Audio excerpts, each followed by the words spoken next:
Bom dia, boa tarde, boa noite. Sejam todos muito bem-vindos ao nosso espaço de troca de conhecimentos, leitura compartilhada e boa conversa. Então, o que temos para hoje?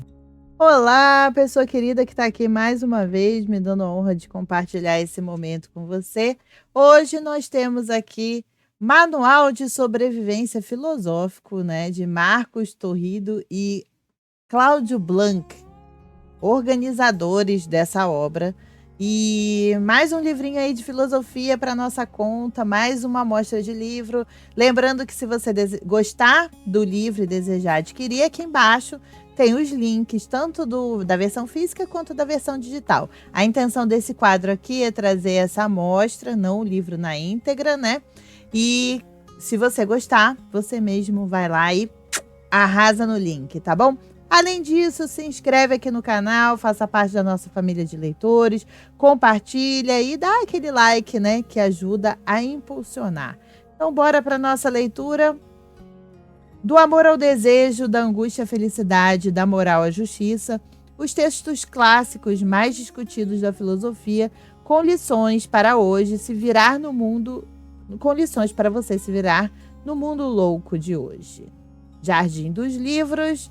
E bora que vamos, é de 2020, tá aqui, né, as informações, e aí ele é dividido, né, por temas, o que eu achei bem legal, né, amor, angústia, beleza, desejo, existência, felicidade, justiça, liberdade, loucura, moral, morte, política, prazer, religião, sabedoria prática e tempo.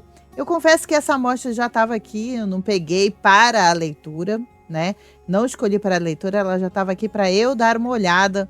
E então vamos dar uma olhada juntos, né? Já que estamos aqui mesmo. Apresentação.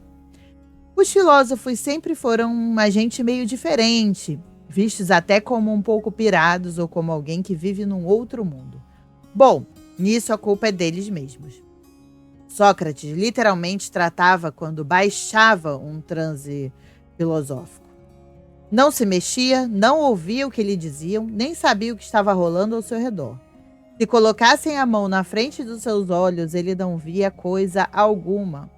Então, de repente, do nada, o cara voltava com algumas observações brilhantes sobre algo que poucos compreendiam. Diógenes de Sinope, deve ser Sinope, morava num tonel de vinho e Crates transava com sua mulher e também filósofa Hipárquia em público. Nossa, que louco, hein? Kant era tão metódico que os habitantes da cidade onde ele vivia acertavam seus relógios pelo passeio do filósofo, que todos os dias passava pela porta da igreja exatamente à mesma hora. Pois é, não é para menos que o povo os considerava esquisitos.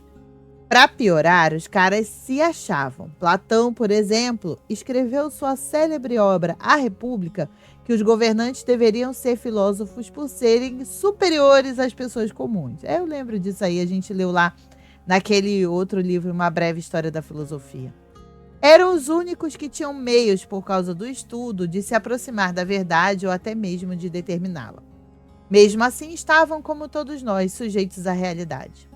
Quando Platão foi convidado pelo tirano de Sicília para bolar um plano de governo, teve a oportunidade de pôr à prova suas ideias desenvolvidas no livro A República e se deu mal. O cara acabou se desentendendo com o tirano e foi preso e vendido como escravo. Se não fosse um amigo, seu tio, que o comprou e libertou, ele teria tido um fim sinistro. Uma vez mais, o inferno foi o outro. Uma história sobre Tales de Mileto mostra bem o paradoxo do filósofo. Tales é considerado o primeiro filósofo e até mesmo determinou a data do início da filosofia, dia 28 de maio de 585 a.C., quando previu um eclipse. Reza tal história que certa noite Tales estava caminhando ao mesmo tempo em que observava as estrelas e, óbvio, acabou caindo numa vala. Uma escrava que estava passando viu a cena e desandou a rir. Como pode? Aquele homem besta que ficava olhando as estrelas se esquecia de olhar o chão e caía de cabeça na vala. Trouxa. Esse é o paradoxo do filósofo. Ele vive no mundo do pensamento, vigiando as estrelas, especulando ideias, elaborando conceitos e mal olha o chão. Acaba se distanciando do mundo e vira motivo de graça de gente ignorante. Mas apesar de serem considerados estranhos pelas pessoas comuns, eram também muito respeitados. Em algumas cidades, em determinadas épocas, os filósofos eram até mesmo isentados de pagar impostos. Eram vistos mais ou menos como hoje vemos os monges ou as pessoas que se dedicam à calma vida ascética. Isso porque, como dizem alguns, os filósofos estão certos mesmo quando estão errados. A partir de uma ideia que leva a uma aporia, ou seja, um beco sem saída lógico, outros pensadores refletem e, como se estivessem tentando montar um quebra-cabeça, se aproximam da verdade. Em filosofia, um erro leva a um acerto e assim por diante. Por isso, apesar desses paradoxos e contradições, as ideias que essa gente concebeu permitiram um grande avanço para a humanidade. Eles estabeleceram conceitos como justiça, ética, descreveram a arte da política, estudaram a origem do conhecimento, determinaram modelos de educação, aprofundaram a metafísica, ou seja, aquilo que está além do mundo físico. Todas essas visões e conceitos elaborados pelos filósofos acabaram se misturando nas bases da nossa civilização, da ciência à religião, do direito à política, da estética à ética, da psicologia à educação. Neste livro, colocamos os maiores filósofos de todos os tempos para conversar sobre os temas de maior interesse para as pessoas, que são, por isso mesmo, as questões mais discutidas na filosofia. E dessa conversa surgem dicas, sugestões, reflexões, conselhos que formam um verdadeiro manual de sobrevivência nessa coisa maluca que se tornou a vida pós-moderna. Você vai mergulhar na profundidade do amor, relembrar da necessidade da beleza, entender melhor a justiça verdadeira, o valor da ética, conhecer a concepção da política pensada para o bem de todos, aprender sobre a busca e, mais ainda, sobre o encontro da felicidade, e tudo isso em meio às loucuras e contradições dessa gente que se via e que se vê como todo especial. Cláudio Blanc. Amor. Não é à toa que amor rima com dor. Amor é a flor roxa que nasce do coração do trouxa. O amor. Ah, o amor. Como a humanidade se debate diante desse sentimento indefinível, exasperante, tão forte que até pouco depois do período renascentista era visto como uma doença. Certamente os gregos não foram os primeiros a falar de amor.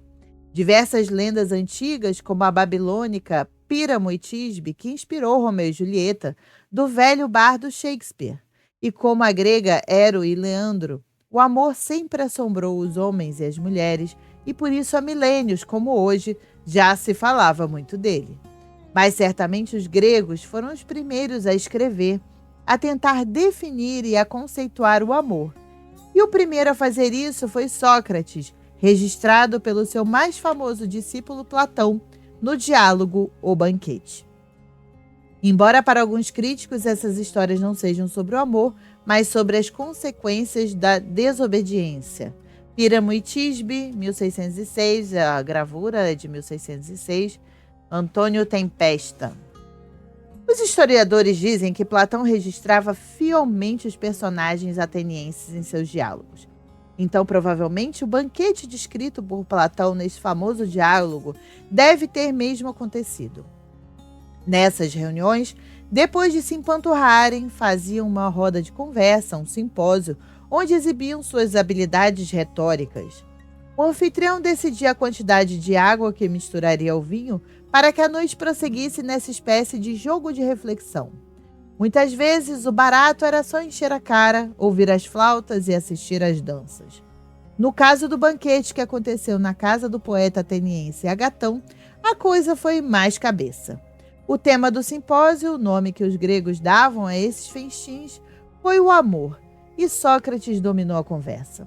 Ele conta sobre o nascimento do amor e discute o amor erótico, que Platão definiu como o impulso de criar no belo, uma das mais poéticas definições de tesão.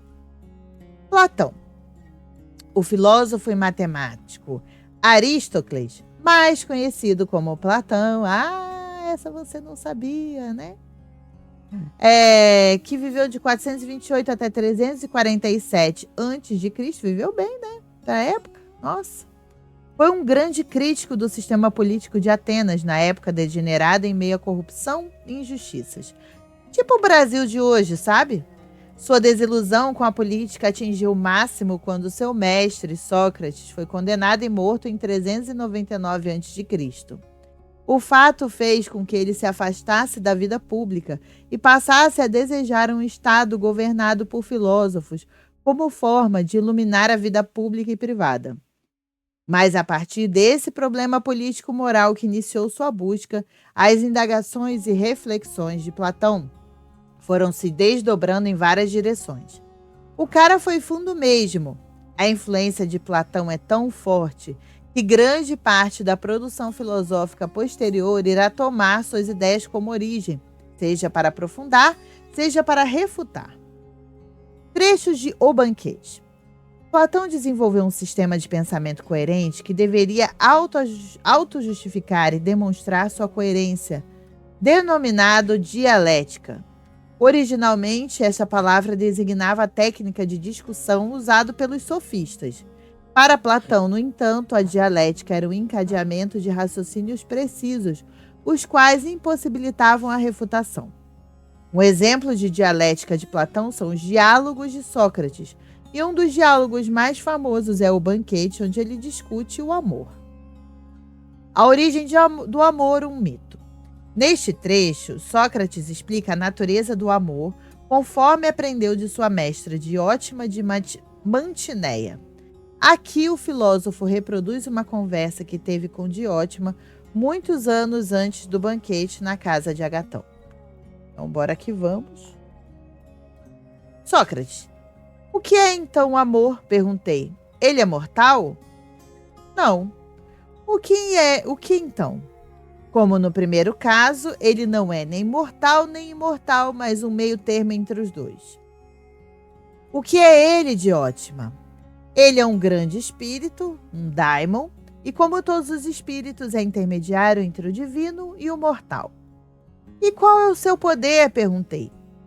Ele é o intérprete entre deuses e homens, levando para os deuses as orações e sacrifícios dos homens, e trazendo para os homens as ordens e respostas dos deuses, respondeu ela. Ele é o mediador que atravessa o abismo, que divide mortais e imortais, e portanto nele tudo está unido, e por meio dele as artes do profeta, do sacerdote, seus sacrifícios, mistérios, feitiços e todas as profecias e encantamentos encontram seu caminho. Pois Deus não se mistura com o homem, mas por meio do amor, toda a relação e conversação de Deus com o homem, acordado ou adormecido, é conduzida e realizada. A sabedoria que compreende isso é espiritual. Todo outro conhecimento, como o das artes e do artesanato, é mesquinho e vulgar. Agora, esses espíritos ou poderes intermediários são muitos e diversos, e um deles é o amor.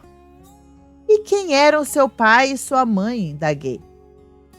A história levará tempo, no entanto eu lhe contarei, respondeu ela. No aniversário de Afrodite houve uma festa dos deuses, na qual o deus Poro, ou riqueza, que é filho de Metis, ou prudência, era um dos convidados.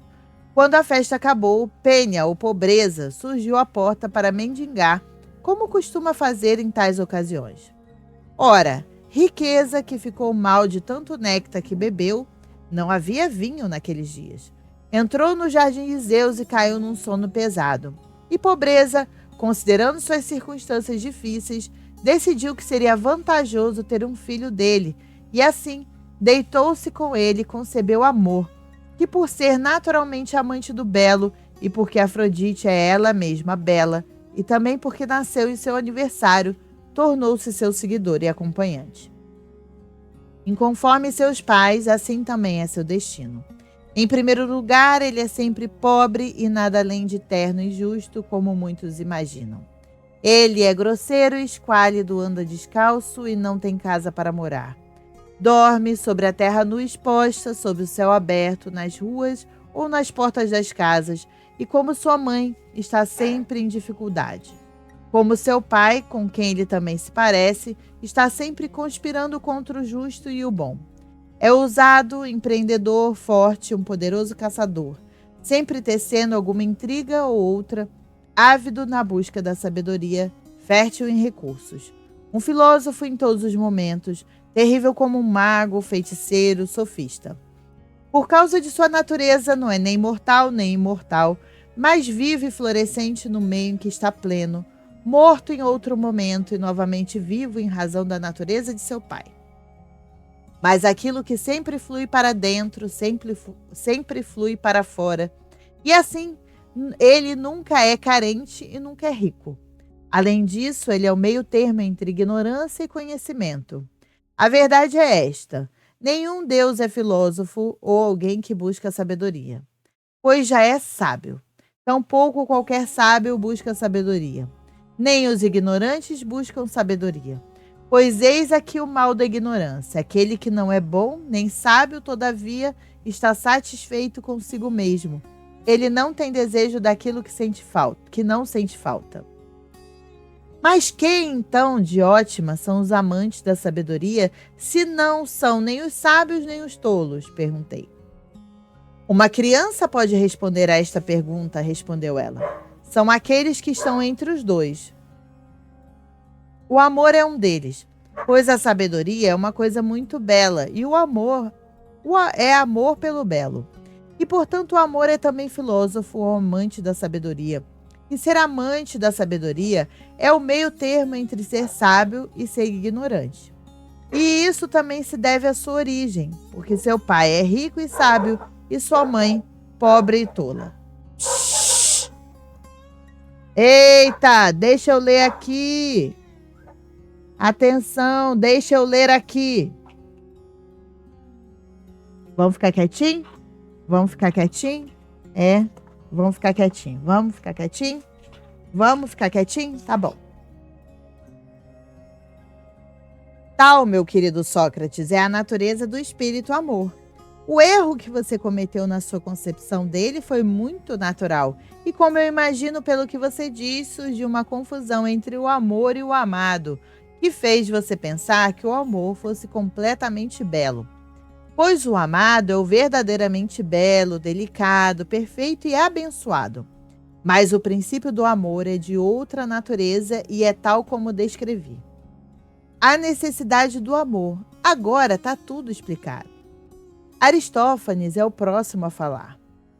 Os sexos eram originalmente 3. Homens, mulheres e a união dos dois. E eles eram circulares, tendo 4 mãos, 4 pés, 2 faces e um pescoço circular e todo o resto correspondente. Terrível era sua força e rapidez, e quiseram escalar o céu e atacar os deuses. A dúvida reinou no conselho celestes. Os deuses estavam divididos entre o desejo de reprimir o orgulho do homem e o medo de deixar de receber os sacrifícios. Finalmente, Zeus encontrou uma solução. E aqui a gente vê uma escultura, Hefesto, que é o deus do fogo, equivalente ao Vulcano dos romanos. Ele também era o inventor dos deuses, fabricando armas e utensílios maravilhosos. Uma das lendas a seu respeito reza que ele era tão feio ao nascer que a sua mãe, a deusa Hera, arremessou o Monte Olimpo abaixo. Na queda, Hefesto quebrou as pernas. Por isso era um deus manco. É o deus do fogo e também da forja, né? A escultura de mármore de 1742, de Guilherme Cousteau. Guilherme, né? A U em francês, O. Guilherme Cousteau. Ah, não sei. Deve ser assim que fala. Ou parecido. Então, voltando aqui, né? Finalmente Zeus encontrou uma solução. Vamos cortá-lo em 2, disse. Então só terão metade de sua força e receberemos o dobro de sacrifícios. E assim falou e os dividiu como se cortam ovos com cabelo. E ao fazer isso... Ai, que nojo. Mas é que agora a gente usa um fio de metal, né? E ao fazer isso, ordenou a Apolo que virasse seus rostos na direção da mutilação, esticando a pele que sobrou e amarrando-a em um nó sobre o umbigo. Mas assim divididas, as 2 metades originais passaram a procurar uma pela outra e deixavam-se morrer de fome nos braços uma da outra. Então Zeus inventou o expediente dos sexos, o que lhe permitiu gerar e seguir com a vida. Ora, os caráteres dos homens diferiam conforme a sua origem, de acordo com o gênero a que pertenceram originalmente, homem-mulher ou homem-mulher. Aqueles que têm sua origem no homem-mulher são lascivos e adúlteros. Ai, gente, vamos aí com calma, porque isso aí é muitos anos antes de Cristo, viu? Aqueles que vêm da mulher buscam unir-se a outras mulheres. Aqueles que são originários do homem buscam outro homem e o abraçam, e nele todos os seus desejos se sentam. Aí, por outro lado, né? Então, os lascivos e adúlteros é o que procura o outro lado, né? Que coisa, né? Engraçado, os lascivos eram os legais, os padrões era procurar as pessoas do mesmo gênero. Os dois são inseparáveis e vivem juntos em afeto puro e viril, e, no entanto, não conseguem definir o que querem um do outro. Mas se Hefesto viesse a eles com seus instrumentos e propusesse que fossem fundidos em um e permanecessem para sempre um, eles diriam que isto é exatamente o que desejam, pois o amor é o desejo pelo todo, e a busca pelo todo é chamada de amor. Houve um tempo em que os dois sexos eram apenas um, mas agora Deus os cortou no meio, como os lacedemônios contra os arcadianos. E se não se comportarem, os dividirá novamente, e eles caminharão por aí tropeços, com nariz e rosto igual aos de um baixo relevo. Por isso, exortemos todos os homens à piedade, a fim de obtermos os bens de que o amor é o autor, e nos reconciliarmos com Deus e encontrarmos nossos próprios amores verdadeiros, o que raramente acontece nesse mundo. Aí fala dos lacedemônios, são os espartanos, e os arcadianos são os habitantes de Arcádia, uma antiga província da Grécia que acabou virando um país imaginário na cabeça dos poetas renascentistas e românticos, um lugar de felicidade, paz e simplicidade, habitado por pastores que viviam em harmonia com a natureza. E a pintura é Óleo sobre Tela, de Konstantin Makovsky, de 1890. E Rousseau, o que Rousseau diria sobre o amor? Jean-Jacques Rousseau, que além de filósofo, teórico, político e escritor, era compositor autodidata, foi um dos principais pensadores do iluminismo e um precursor do romantismo. Para ele, as instituições educativas corrompem o homem e o privam de sua liberdade. Rousseau sustentava que para a criação de um novo homem, de uma nova sociedade, seria preciso educar a criança de acordo com a natureza, desenvolvendo progressivamente seus sentidos e a razão para desenvolver a liberdade e a capacidade de julgar. Trechos de Emílio, a obra, né? É irônico pensar que alguém que deu seus 5 filhos para adoção tem alguma coisa a falar sobre educação ou mais ainda sobre o amor dos filhos. No entanto, foi exatamente o que Jean-Jacques Rousseau fez, e se deu bem. No seu livro Emílio, ou Da Educação, Rousseau afirma que as instituições educativas corrompem o homem e o privam de sua liberdade. Sim, isso mesmo. Another Brick in the Wall, séculos antes do Pink Floyd. We don't need no education. Pá, pá, pá, pá. Pelo visto, a educação pode até ter se democratizado, mas não mudou. Para a criação de um novo homem, de uma nova sociedade, seria preciso educar a criança de acordo com a natureza, desenvolvendo progressivamente seus sentidos, para que ela possa ser livre com capacidade de julgar. Por isso, Rousseau discute em profundidade um dos aspectos fundamentais do amor. Não o amor erótico, como discutido por Platão no seu Banquete, mas o amor de si mesmo. Em Emílio, Rousseau afirma que o amor de si mesmo precisa ser contrabalanceado com a piedade para que ele não se desvirtue em amor próprio, isto é, em egoísmo desenfreado. Para esse filósofo suíço, o amor de si mesmo contrabalanceado pela piedade leva progressivamente aos sentimentos de humanidade e justiça. Amor filial. O primeiro sentimento da criança é o amor próprio, e o segundo, que é derivado dele, é o amor por aqueles ao seu redor. pois no seu presente estado de fraqueza, ela só está ciente das pessoas por meio da ajuda e atenção recebida delas. No começo, sua afeição por sua ama e sua governanta é mero hábito. Ela as procura porque precisa delas e porque é feliz quando elas lá estão. É mais percepção do que sentimento terno. Demora muito tempo para descobrir não só que são úteis para ela, mas que desejam ser úteis para ela. E então é que ela começa a amá-las. E aí aqui mostra Rômulo ali mamando na teta da loba, né? Junto com seu irmão Remo, que foram os fundadores de Roma, né? O primeiro rei dessa cidade, depois de assassinar o irmão. Assim, Rômulo foi o fundador, Remo. Aquela história, né? Caim e Abel, sabe? Caim e Abel, da Bíblia? Remo e Rômulo, mesma vibe. Segundo a lenda, os dois tinham sido abandonados na floresta por sua mãe na mata para escapar do assassínio de seu avô, o rei Numitor, e criados por uma loba. Então tá aí a escultura em bronze do século V a.C. O cheiro do amor. O cheiro é o sentido da imaginação. Como dá tom aos nervos, deve ter um grande efeito no cérebro. É por isso que nos revivifica por um tempo, mas eventualmente provoca a exaustão. Seus efeitos no amor são geralmente reconhecidos.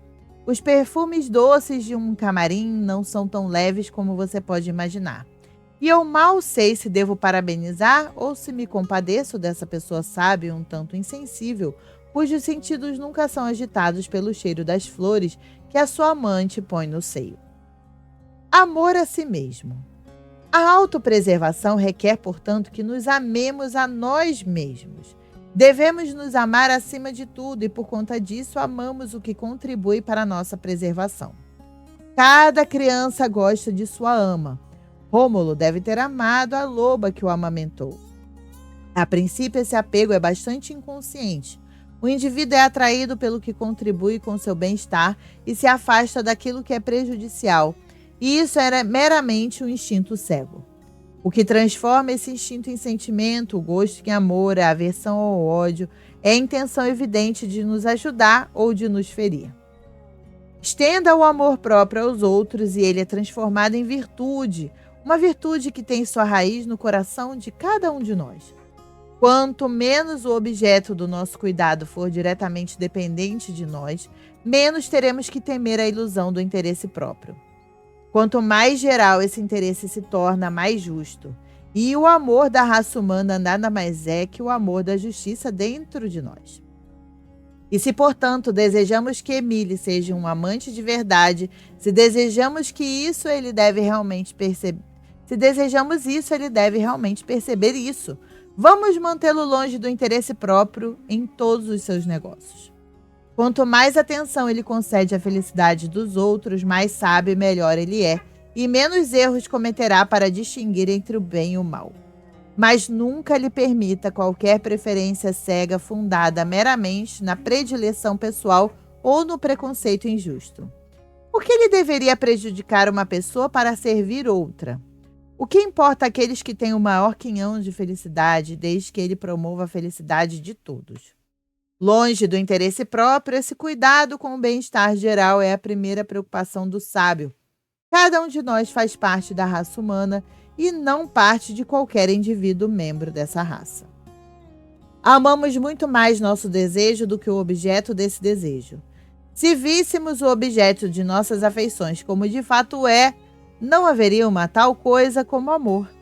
Quando deixamos de amar, a pessoa que amamos permanece a mesma, mas não a vemos mais com os mesmos olhos. O véu mágico é retirado e o amor desaparece. Mas quando sou eu que forneço o objeto da imaginação, tenho controle sobre comparações e sou facilmente capaz de evitar a ilusão em relação às realidades. Instintivamente racional. A direção do instinto é incerta. Um sexo é atraído pelo outro, esse é o impulso da natureza. Escolha, preferências, gostos individuais são resultados da razão, preconceito e hábito. Tempo e conhecimento são necessários para nos tornar capazes de amar. Não amamos sem ponderar, ou preferimos sem comparar. Esses julgamentos não são menos que a realidade, embora sejam formados inconscientemente. O verdadeiro amor, seja lá o que você possa dizer, sempre será honrado pela humanidade, pois embora seus impulsos nos desencaminhem, embora não feche a porta do coração a certas qualidades detestáveis, apesar de até mesmo ser a origem delas, ainda assim sempre pressupõe certas características dignas, sem as quais seríamos incapazes do amor. Esta escolha, que parece ser contrária à razão, de fato brota da razão. Dizemos que o amor é cego porque seus olhos são melhores que os nossos e ele percebe relações que não podemos discernir. Todas as mulheres seriam iguais para um homem que não tenha ideia da virtude ou beleza. Aí a primeira a chegar seria sempre a mais encantadora. O amor não brota da natureza, longe disso. É a orientação e a lei dos seus desejos. É o amor que torna todos indiferentes uns aos outros, exceto a pessoa amada. Queremos inspirar a preferência que sentimos. O amor deve ser mútuo. Para ser amados, devemos ser dignos do amor.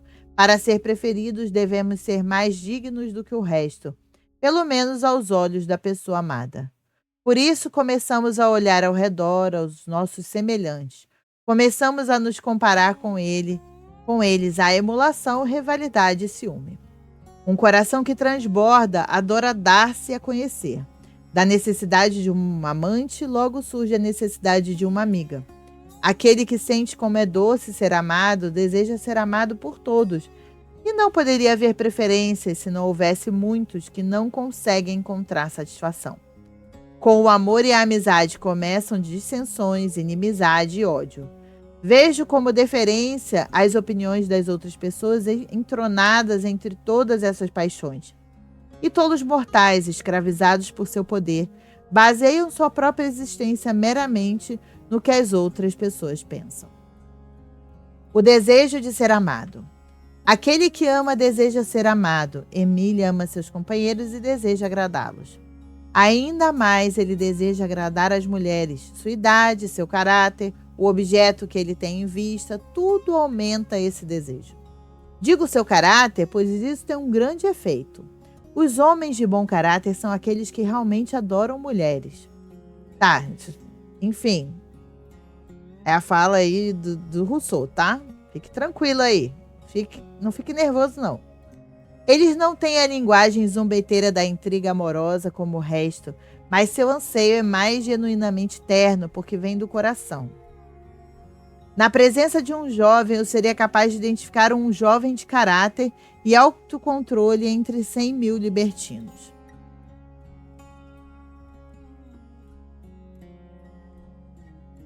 Vou dizer que os homens de bom caráter são aqueles que genuinamente respeitam as pessoas, sejam mulheres ou homens. E a gente sabe que mau caráter tem de todas as tribos, né? Bom, essa colocação é mais adequada para os nossos tempos, os tempos atuais em que vivemos. Nem um amigo, nem uma amante podem ser comprados. As mulheres podem ser conquistadas pelo dinheiro, mas esse caminho nunca levará ao amor. As mulheres e os homens também, viu? O amor só não pode ser comprado como o dinheiro o mata. Se um homem paga, mesmo que seja o mais gentil dos homens, o mero fato de ter pagado impediria qualquer afeto duradouro. Ele logo estará pagando outra pessoa, ou melhor, alguém mais receberá seu dinheiro. E nessa ligação dupla baseada em autossatisfação e devassidão, sem amor, honra ou prazer verdadeiro, a mulher está ávida, sem fé, e infeliz é tratada pelo miserável a quem ela dá seu dinheiro do mesmo modo como ela trata o tolo que lhe dá o dinheiro. Ela não tem amor por nenhum dos dois. Seria doce mentir profusamente para quem amamos se isso não fizesse do amor uma barganha. Conheço apenas uma maneira de gratificar esse desejo com a mulher que se ama sem causar ressentimento. É dar tudo o que temos a ela e a viver por conta dela. Resta saber se existe uma mulher com quem tal conduta não seria imprudente. Aquele que diz, Laís é minha, mas não sou dela, estava falando bobagem. Porque não é mútua, não é nada. No máximo é a posse do sexo, não do indivíduo. Mas se não há moralidade no amor, por que fazer tanto barulho pelo resto? Nada é tão fácil de se encontrar. Um condutor de mulas está nesse ponto tão perto da felicidade quanto um milionário. Sabe aquele velho babão? Mas um sátiro envelhecido, desgastado pela devassidão, sem charme, sem consideração, nenhum pensamento para o outro que não seja ele mesmo, sem nenhum fragmento de honra, incapaz e indigno de encontrar fervor aos olhos de qualquer mulher que conhece um pouco sobre homens que merecem amor, espera conseguir isso de uma moça inocente, usando sua inexperiência e mexendo com suas emoções pela primeira vez. Sua última esperança é encontrar favor como novidade. Sem dúvida, este é o motivo secreto desse desejo. Mas ele está enganado. O horror que ele provoca é tão natural quanto os desejos que ele queria despertar. Ele também está enganado em sua tentativa tola. Essa mesma natureza cuida de afirmar os direitos dela. Toda moça que se vende não é mais uma donzela. Ela se deu ao homem de sua escolha e está fazendo a mesma comparação que ele teme.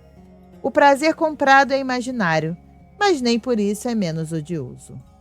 E assim vai terminando aqui a nossa amostra de Manual de Sobrevivência Filosófica. Espero que você tenha gostado. E é isso. A gente vai ficando por aqui. Se você, por acaso, chegou até aqui no final e quer que eu leia esse livro na íntegra, não espere por mais um segundo e me faça saber disso nos seus comentários. Comenta aí. Você quer esse livro na íntegra aqui no canal em algum momento? Se vocês quiserem, agora eu vou passar a considerar vossas opiniões, né? Em relação aos livros que vamos ler aqui no canal na íntegra, tá bom? Um grande beijo, cuide-se bem, paz e luz. Até a próxima e tchau! Tchau! Muito obrigada pela sua presença. Tchau!